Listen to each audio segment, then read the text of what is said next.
What's up, my people? It's your boy Nick, HOUTX Trader, right here in Houston, Texas. Hey guys, we smashed a gold trade. I called it last night on Sunday.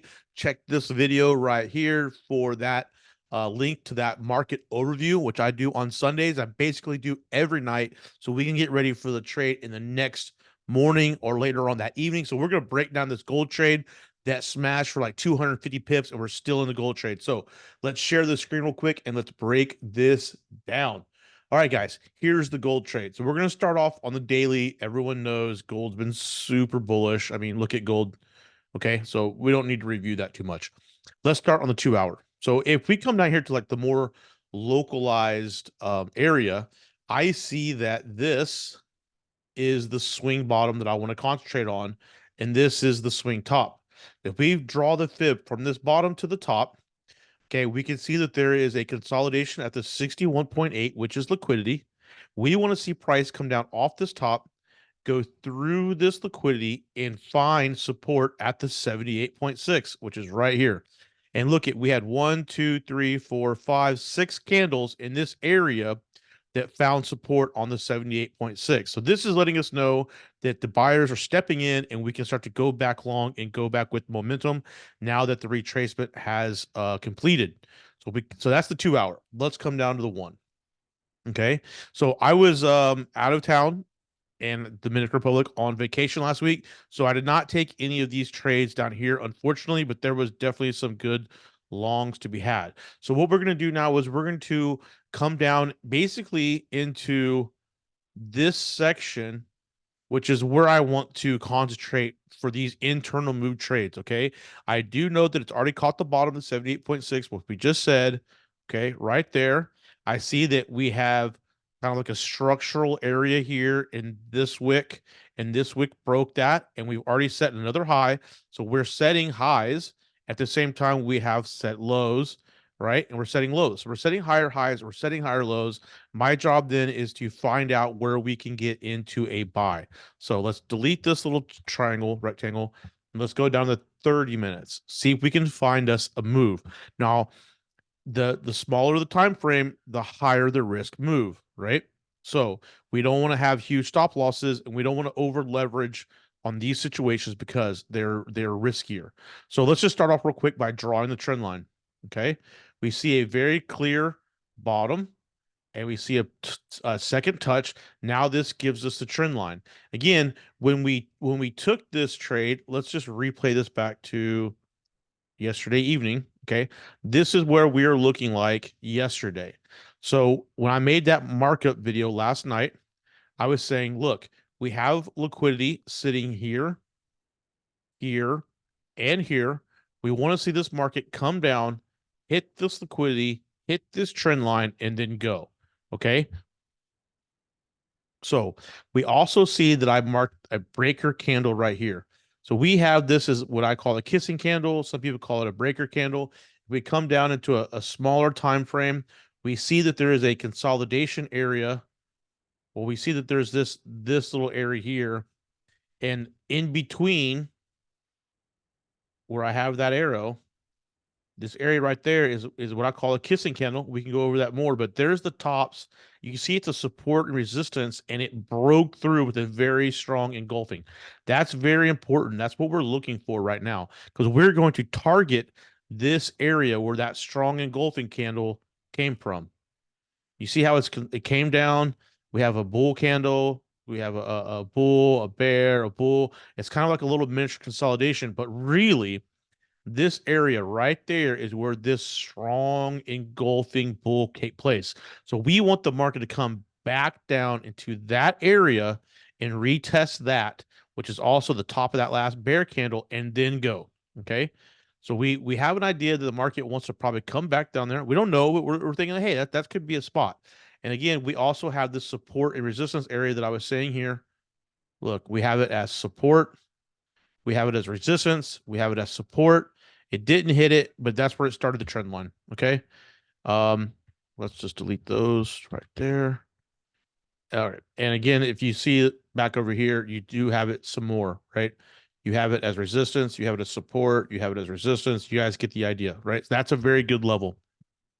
So then what we do on the local time frames, then since we're trying to get to a smaller move, I want to draw Fibonacci from the bottom, right? From right here to the top, because this is the last move. All right. That's the Fibonacci that we're working in. Now, some people, my mentor, Mr. Austin Collins, would say you would move it from here to there.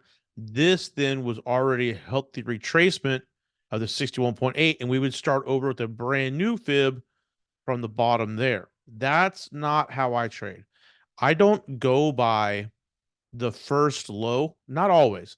Like you see how I don't really go by these. I think these are or liquidities. And so I don't go for there. I like to draw my fibs a little bit higher out, right? And so I don't really consider the first low or these lows the swing marker. I consider the bigger one, this one down here, as a swing marker. Okay. So now we know what Fibonacci we're trading in from that bottom to this top. Okay. We look for confluences within that move to see if that's a good Fibonacci. What I want to look for in is a 38 getting some movement here. The 38.2, so excuse me, the 23.6 getting some rejections, right? Look at this 38.2 rejecting, the 50s rejecting, the 50s rejecting, 50s rejecting, 61.8, 61.8. So if you see all these areas, they're lining up nice with the moves. So that's giving me further confidence that this Fibonacci is in the correct spot. Let's delete all this and let's break it down a little bit further. Okay, so now we're thinking we're in buys. We're looking for a buy. We have a Fibonacci in the correct spot. We have support resistance. We have liquidity. What do we want to see? Again, we want to see this come down, smash through this liquidity, come down here to 78.6, find support at this trend line, and then go. Right? That is what we're looking for. So let's replay this just a little bit. Also on this, we're going to be looking for this RSI to get oversold, giving us an entry, giving us our signal that we can take the entry. Okay. So this is last night, and then look at that sell off. Okay. Look at that dip right there. So now we're like, okay, this is oversold. It's in this support resistance area. It is right here breaking through liquidity, just like we want to see. Let's come down to a smaller time frame. Let's come down to like the 5-minute time frame. And now look, 1, 2, this candle is now oversold. Like you see how it's going deeper, deeper, deeper. Okay, this is now we're getting ready. Like we could have taken an entry right there, but we had our entry at the 78.6 because that's what gold loves. Gold loves a 78.6. So we can be patient. All right. Here it comes. Bingo. Now look. Now this is giving us what we always want to see, guys. If you ever traded with me, you'll know that I always talk about the 3 touches. 1, 2, 3. All right. Now look at what we have too. The same time it gives us the third touch, it gives us the divergence on the RSI. This is now lower. Excuse me. It's higher up than this is. So even though the price is dropping, the RSI is getting weaker. That is divergence. 101, no doubt about it. So now we have the 78.6. We have divergence. We have trend line. We have every damn thing in the world we can imagine and more signals that we can count for us to enter this trade. So what do? We enter the trade. No questions asked. Push the button. Okay. It's all there. Now look at this 30-minute candle. Now, when we see this previous 30-minute candle do this and reject up, and then the next 30-minute candle does this and closes, like, man, this is a trade. This has given us a lot of confidence now because look how it hit that area and reject. Now, if you took that entry, which is super sniper, all right, let's just minimize this down. How many pips was that? I mean, there's no, who cares how many pips it is? It's probably 3 or 4 pips, but it's like 18 pips, 18 pips of drawdown. You're instantly in within that candle. You're in 95 pips within no time whatsoever. Okay. And so then we just let this thing run. It comes back down, no big deal. And there it goes. A little retracement, up and down, up and down. I actually got back in the trade over here as well. So if we come back down to this 15-minute chart, I actually popped another entry. All right. So once it came back up, it came back down. I think I took my other entry in this area. like probably right in this area right there. But anyways, that's how we took the trade, guys. Um, we have the 78.6 of buys, we have the market, we have everything we just talked about. And then even if you want to look at seeing where the TPs is on the sell side, right? If we draw, let's I think we can use this arrow. If we draw this from top to bottom and we mark that fib from there to there, we look for where's the TP at, the 236. So all of these have now hit the 236 on this first push down. So now the market's free to turn around. Now it doesn't always have to have a perfect Elliott drive. That's only two waves, one up, two, and now it broke. Perhaps this is going to turn around and now give us the three. I don't think so, because this was the market didn't need to break and it broke it. So, but just showing you that on these retracements, you can measure and then use your TP extensions just to give you extra confidence that it's going to turn around. And there's the 236 right next to 78.6, right next to our support resistance after it's taken all this stuff. And look, perfect trend line rejection.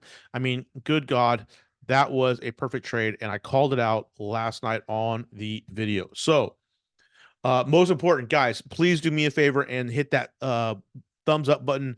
Please subscribe. Help me grow the channel. I have no signals. I have nothing like that. I do this all for free. The only thing I ask is you guys smash that subscribe button. If you have any questions, please hit me up. If you want to know more about Fibonacci's, check out this video right there. And thank you guys very much for watching. I'll be putting together a market overview and posting that here in a second.